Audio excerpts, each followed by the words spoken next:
Ciao a tutti amici di Vanilla! In questi giorni di grande attenzione alla Casa Reale britannica per la morte di Elisabetta II, in tanti avete sentito parlare dei Windsor, un cognome che evoca lo spirito britannico per eccellenza. In pochi però sanno che Windsor è in realtà una denominazione recentissima e che prima i cognomi dei reali inglesi erano molto più germanofoni. Prima di cominciare a raccontarvi questa storia vi chiedo di spaccare il tasto dei like a fine video, ma solo se vi è piaciuto, e di iscrivervi a Vanilla Magazine. In questi modi sosterrete il nostro progetto di divulgazione storica e culturale. Grazie mille!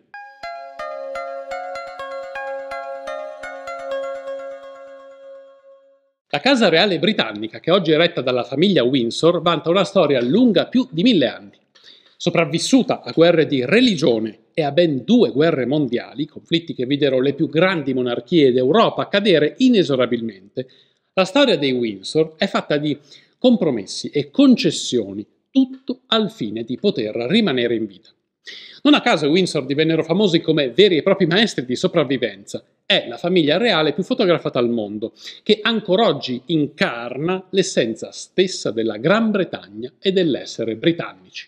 Ma c'è stato un tempo in cui erano tutto fuorché britannici e portavano un nome tedesco. Per capire le origini dei Windsor bisogna risalire fino al regno di Anna Stuart, ultimo membro del casato degli Stuart. Anna è ricordata oggi per essere stata la prima regina di Gran Bretagna, dal momento che fu proprio sotto il suo regno che si attuò la definitiva fusione di Inghilterra e Scozia in un unico regno grazie all'atto di unione del 1707. Nonostante questo traguardo, la successione si dimostrava decisamente incerta, dal momento che Anna e suo marito, Giorgio di Danimarca, non avevano ancora avuto un erede che fosse sopravvissuto fino all'età adulta.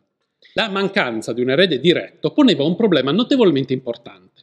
Essendo infatti gli Stuart un casato che aveva oscillato per quasi tutta la sua storia fra la fede anglicana e quella cattolica, si temeva che la mancanza di un erede diretto avrebbe portato il ramo cattolico degli Stuart ad avanzare pretese sul trono britannico, innescando nuovamente le lotte religiose tra cattolici e protestanti che avevano insanguinato il paese anni prima.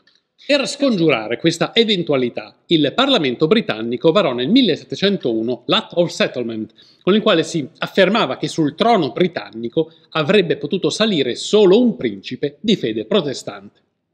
Quando la regina Anna morì senza figli nel 1714, la corona passò a un lontano discendente degli Stuart, il principe tedesco Giorgio Ludovico di Hannover.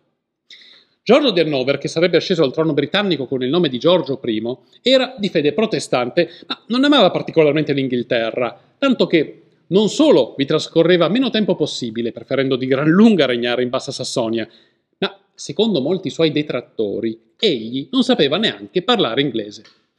Nonostante l'iniziale impopolarità, la famiglia reale di Hannover regnò in Gran Bretagna fino al 1901, continuando a mantenere vivi i suoi legami con la patria di origine, imparentandosi molto spesso con principi e principesse che venivano dai numerosi principati tedeschi.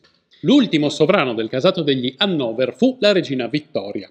Essendosi infatti sposata con il principe tedesco Alberto di Sassonia-Coburgo-Gotha, alla sua morte il casato degli Hannover si sarebbe estinto, lasciando il posto ai suoi discendenti che avrebbero portato il cognome del marito. La casa reale di Sassonia-Coburgo-Gotha venne conosciuta con questo nome fino al 1917, anno in cui re Giorgio V, figlio di Edoardo VII, a sua volta figlio di Vittoria, decise di cambiare nome al casato. Lo scoppio della Prima Guerra Mondiale, infatti, aveva fatto nascere nel popolo britannico un forte sentimento antitedesco, la quale cosa preoccupava enormemente il re Giorgio V, considerando anche che la guerra aveva spazzato via 3 grandi monarchie d'Europa. Avere quindi un re con un nome tedesco per gli inglesi era inaccettabile. Secondo alcuni storici, la decisione di cambiare nome alla casa reale inglese era dovuta al fatto che alcune bombe inesplose lanciate su Londra dall'aeronautica tedesca portavano proprio il nome Sassonia-Coburgo-Gotha, luogo dove era situata la fabbrica di bombe, ma è molto più probabile che tale decisione fosse dovuta al fatto che i bombardieri tedeschi venissero chiamati Gotha. Fu così che partì un vero e proprio totonomi, furono molti quelli presi in considerazione, attingendo direttamente alla storia inglese. Si pensò inizialmente a Tudor, in quanto era stato il nome di una grande regina illuminata, Elisabetta I, ma poi si pensò che questo nome avrebbe potuto evocare alla memoria anche Enrico VIII, famoso per le sue 6 mogli, 2 delle quali persero letteralmente la testa a causa sua.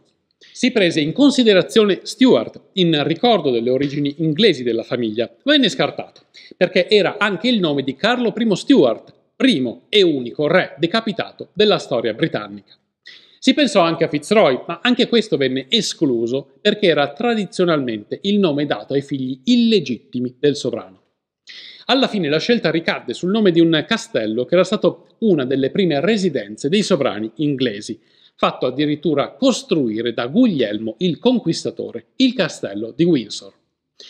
Fu così che nel 1917, per ordine di re Giorgio V, la casa reale di Sassonia-Coburgo-Gotha cambiò definitivamente nome in Windsor, ma questa decisione scontentò non poco l'ultimo imperatore di Germania, Guglielmo II, cugino di Giorgio V.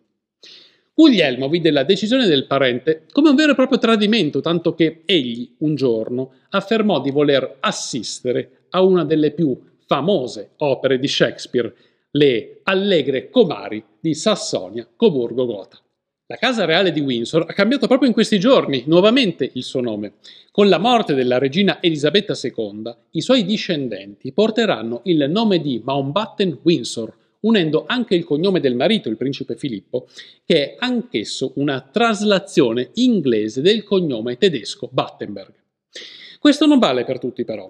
Oltre al nuovo re d'Inghilterra Carlo III, anche suo figlio William è legittimato a non avere un cognome in quanto erede al trono in linea diretta.